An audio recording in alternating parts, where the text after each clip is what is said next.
Hello friends, आज के date है 9 सितंबर 2023। आज से अगर आपको प्रीलिम देना होगा तो आपके पास सिर्फ 208 डेज बचते हैं 2024 के प्रीलिम के लिए। देखते हैं द हिंदू में क्या है। हर पेपर में हर जगह इसराइल का चालू है। अभी देखते हैं इसराइल में क्या हुआ। पहले मैप देखिए, ये इसराइल है वाइट कलर में। इसके साउथ में इजिप्ट है, जॉर्डन है, उसके बाद नॉर्थ में सीरिया है और लेबनान है। ठीक है।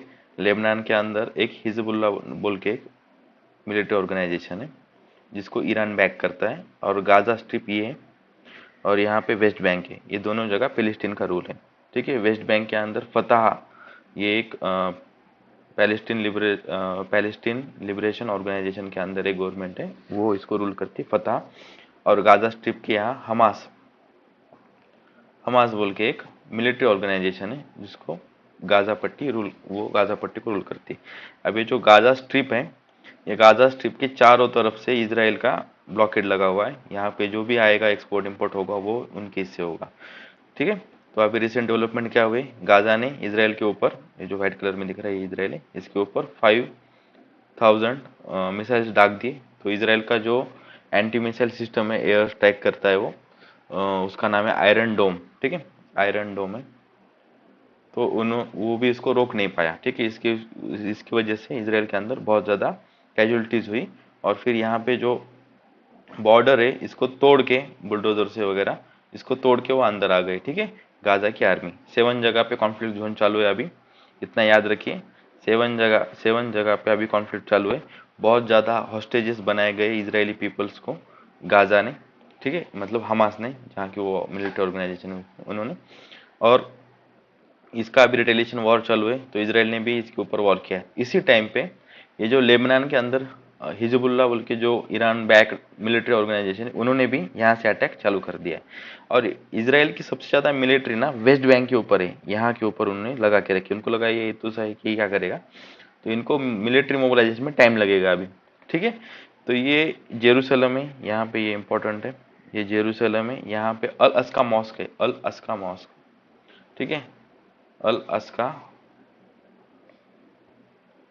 अल अस्का मॉस्क है। ठीक है। अल अस्का मॉस्क है। तो इस ऑपरेशन का नाम क्या रखा गया है हमास के द्वारा, अल अस्का स्टॉर्म ऑपरेशन। इसके अंतर्गत ये सारा चल रहा है। ठीक है। अभी ईरान इनको बैक कर रहा है और इसराइल को यूएसए से सपोर्ट आ रहा है। ठीक है। देखेंगे इतना ही इस न्यूज़ में। और इंडिया ने बोला है कि जहाँ पे अपने एम्बेसी के लोग हैं उनको बोला है कि आप एम्बेसी से कनेक्टेड हो। इंडियन जो बच्चे वहाँ पे पढ़ने गए या फिर जो प्रोफेशनल्स है वो काम कर रहे हैं। नेपाल के 10 बच्चे मर गए, स्टूडेंट्स की मौत हो गई अटैक के अंदर। ठीक है। इतना इस न्यूज़ में। ये नाम याद रखिए, हिजबुल्ला। हिजबुल्ला ये militant organisation Iran back, Lebanon की है। दोनों फ्रंट पे वॉर चालू है, ये दो चीज़ें याद रखिए। ठीक है। और इसराइल ने भी एयर स्ट्राइक चालू की है, 700 से ऊपर लोगों की मौत हो चुकी है और बहुत सारे लोगों को किडनैप कर लिया गया है, मतलब हॉस्टेज बना लिया गया है इसराइल से। ठीक है। यहाँ पे एक न्यूज़ है, India leaders build a new digital megaphone. ये क्या है? ठीक है। जो टेलीग्राम है, सॉरी जो व्हाट्सअप है, उसके ऊपर व्हाट्सअप चैनल्स खुल रहे हैं। एक पब्लिक चैनल से जिसको कोई भी एक लिंक के द्वारा लिंक मतलब ज्वाइन कर सकता है। तो उन्होंने यही बोला है कि अगर बड़े बड़े पार्टी जैसे कि मोदी जी ने अभी अपना व्हाट्सअप चैनल खोला है, उसके ऊपर बहुत सारे लोग ज्वाइन हुए, 9 मिलियंस।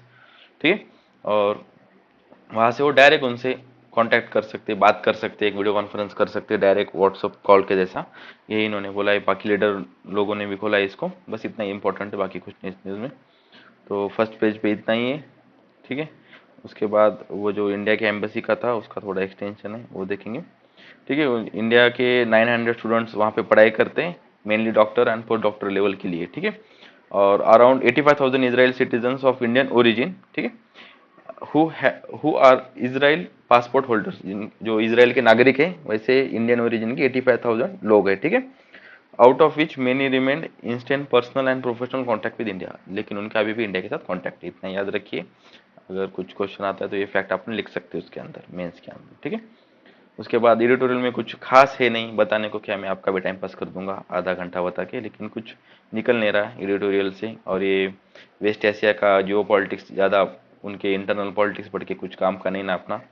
ठीक है। तो छोड़ दीजिए। उसके बाद फ्लड इन सिक्किम, सिक्किम में फ्लड आया तो वहाँ पे एक टर्म इम्पोर्टेंट है, ग्लेशियर लेक आउटबर्स्ट फ्लड क्या होती है। ठीक है, पहले मैं आपको समझाता हूँ फिर मैं पढ़ता हूँ क्या है। ये देखो एक ग्लेशियल से व्हाइट कलर में जो दिख रहा है, ये जो व्हाइट कलर में ये बर्फ जमा हुआ है, तो ये पिघल पिघल के नीचे आता है। ठीक है, तो नीचे आने के बाद उसके साथ कुछ सेडिमेंट्स भी आते हैं, उसकी वजह से एक एनबैंकमेंट, एक ऐसा नेचुरल एनबैंकमेंट, ये दिख रहा है आपको, पानी लेक बना है और इसको एक एनबैंकमेंट बना है। ठीक है, ये आपको दिख रहा होगा, ये एनबैंकमेंट बना है। ठीक है, ये ब्लू और रेड कलर के अंदर जो मैंने दिखा है, इसके ऊपर नहीं दिख रहा हो, ध्यान दीजिए। ठीक है, तो ये एनबैंकमेंट जब टूटता है ना, अगर यहाँ से ज़्यादा फ्लो बढ़ जाए पानी का, ठीक है, ज़्यादा मेल्टिंग हो जाए ग्लेशियर की, तो यहाँ पे पानी ज़्यादा होगा, तो ये टूट जाएगा और वो फ्लड आएगी। इसको भी बोलते हैं glacier, glacier lake outburst flood बोलते हैं। ठीक है, पढ़ते इसको क्या बोलते हैं, are the instances of a large lake formed from the melting of glaciers. ठीक है, लार्ज लेक बनते हैं मेल्टिंग ऑफ ग्लेशियर की वजह से, suddenly breaking free of their moraine. Moraine क्या होता है, a natural dam that form from rock sediments and other debris. तो वो मोरेन, ये जो मोरेन है जहाँ पे वो साचता है पानी, वो लेक फॉर्म होता है, वो टूट जाता है, उसी को ये बोलते हैं। ठीक है, सिक्किम के अंदर सदर्न लोनाक ग्लेशियर था और वो रैपिडली रिट्रीट हो रहा है। रिट्रीटिंग ऑफ ग्लेशियर क्या मतलब क्या होता है, डिमिनिशिंग, मतलब जो पानी आ रहा है ग्लेशियर का मेल्ट हो गए, ठीक है, उसके अंदर, उसकी वजह से जो ग्लेशियर का जो आइस है वो उतने फास्ट रिकवरी नहीं कर पा रहा है, उतना फास्ट उसका आइसिफिकेशन नहीं हो पा रहा, जितना फास्ट वो मेल्ट हो रहा है, जितना फास्ट वो मेल्ट हो रहा है उतना फास्ट वो आइस नहीं हो रहा है। ठीक है, ये कंसेप्ट इंपॉर्टेंट है, उसी को रिट्रीटिंग ग्लेशियर्स बोलते हैं। रिट्रीटिंग ग्लेशियर्स फिर से देखिए, जो मेल्ट, जो यहाँ पे बर्फ बन रहा है ग्लेशियर का, वो बर्फ जितने स्पीड से पिघल रहा है उतने स्पीड से बन नहीं रहा, उसको बोलते हैं रिट्रीटिंग ग्लेशियर्स। तो ये नाम याद रखिए, साउथ लोनाक ग्लेशियर। ठीक है, ग्लेशियर साउथ लोनाक ग्लेशियर, ये नदर्न पार्ट में सिक्किम के, और ये सबसे ज्यादा रिट्रीटिंग ग्लेशियर है। तो ओके, इसमें फ्लड आया, बहुत लोगों की मौत भी हो गई, इसमें आर्मी पर्सनल्स भी थे, 32 बॉडी रिकवर हुई है सिक्किम फ्लैश फ्लड के अंदर। ठीक है, उसके बाद जीएसटी काउंसिल का एक मेजर है, और इसके अंदर एक कंसेप्ट है, वो मैं आपको पहले कंसेप्ट बताता हूँ, फिर आप आर्टिकल पे आएंगे। देखो, एक इंडिया है और एक फॉरेन है। ठीक है, एक इंडिया की बैंक है जिसका फॉरेन की बैंक के अंदर अकाउंट है, इंडिया की बैंक का यूएसए के अंदर एक अकाउंट है, वो अकाउंट उनके लोकल करेंसी में।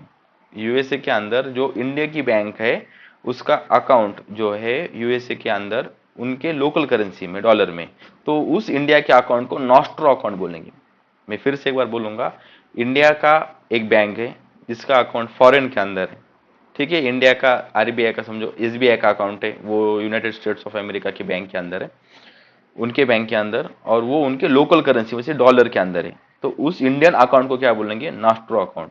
उसी जगह फॉरेन का, जैसे कि यूएसए का कोई एक बैंक है, यूएसए का एक बैंक है और उनका अकाउंट इंडिया के अंदर है और वो भी इंडियन करेंसी के अंदर है। ठीक है, मतलब इंडिया के अंदर मैं उस बैंक के अंदर जाके मेरे इंडियन रुपए डाल सकता हूँ यूएसए के बैंक के अंदर। ठीक है, उनके जहाँ पे उनका अकाउंट है, जैसे कि इंडिया के आरबीआई के अंदर इनका एक अकाउंट है, इनके बैंक का अकाउंट है। ठीक है, और वो अपने लोकल करेंसी के अंदर है, जैसे कि रुपीज, अपने लोकल करेंसी रुपीज है, तो उस अकाउंट को बोलेंगे अपन वॉस्ट्रो अकाउंट। ठीक है, दो चीजें कंफर्म होगी, अगर इंडिया का किसी फॉरेन बैंक का इधर अकाउंट होगा तो उसको नॉस्ट्रो बोलेंगे, किसी फॉरेन बैंक का इंडिया के अंदर अकाउंट होगा अपनी करेंसी में, रुपीज करेंसी में, तो उसको वॉस्ट्रो अकाउंट बोलेंगे। इंपॉर्टेंट कंसेप्ट है, देखते हैं। GST council clear the few measures to boost the foreign trade. क्या बोला इन्हें, Goods and Services Council has cleared a few measures to boost the foreign trade, including the enabling tax credits service export for service exporters receiving payment in rupees। ठीक है, जो service export कर रहे हैं और वो जो रुपीज के अंदर पेमेंट कर रहे हैं उनको टैक्स क्रेडिट देगी गवर्नमेंट, कि आप एक्सपोर्ट हमारा बढ़ा रहे हैं, इसकी वजह से उनको कुछ बेनिफिट देंगे, उसको बोलेंगे टैक्स क्रेडिट्स। ठीक है, तो वो अभी अलाउड कर दिया है, critical for the traders with the countries such as Iran and Russia, जिनके साथ अभी ग्लोबल सैंक्शन है, उनका पेमेंट जब होगा तो उनको टैक्स क्रेडिट मिलेगा इंडिया की तरफ से जीएसटी के अंदर।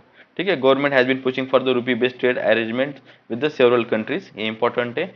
Banks from over 20 nations have opened special rupees vostro account. Vostro क्या था, जो मैं अभी आप समझूंगा, फिर नहीं बताऊंगा मैं अभी आपको, आप वीडियो बैक लेके देख लीजिए। Open and vostro account with Indian banks to remit the payment for their import from India. उनका जो पेमेंट होगा वो इंडियन रुपीज में होगा, इसलिए उन्होंने वॉस्ट्रो अकाउंट खोला है। इसलिए उन्होंने वॉस्ट्रो अकाउंट खोला है फॉरेन कंपनीज ने। फॉरेन बैंक्स ने इंडिया के अंदर रुपीज में पेमेंट लेने के लिए कौन सा अकाउंट खोला है? वॉस्ट्रो अकाउंट खोला है। कुछ नहीं इतना डिफिकल्ट, ठीक है, ये इस आर्टिकल में कुछ भी नहीं है। आगे चलते हैं, BJP leaders voice support for the Israel and Congress left support for the peace. देखो ये मतलब एक पहली बार हुआ है इंडिया की हिस्ट्री में, वी हैव सपोर्टेड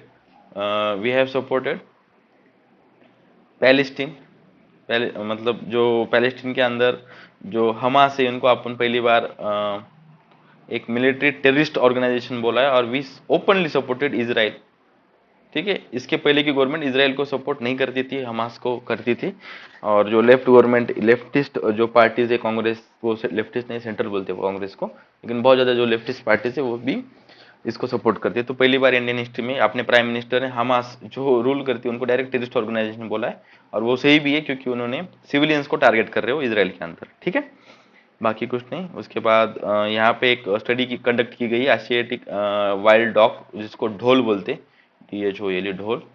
ठीक है, उसके ऊपर का स्टडी की गई, और ये बोला गया कि जो एशियाटिक टाइगर्स है उनके साथ इनका रिलेशंस कैसा है, उनकी वजह से इनको प्रे कम हो रही कि क्या हो रहे। तो उन्होंने बोला ऐसा कुछ भी नहीं है, पॉजिटिव रिलेशनशिप है ढोल हैबिटेट यूज एंड टाइगर्स, दोनों के लिए प्रे अवेलेबिलिटी है, ऐसा कुछ भी नहीं है। ठीक है, ढोल के बारे में थोड़ा याद रखिए।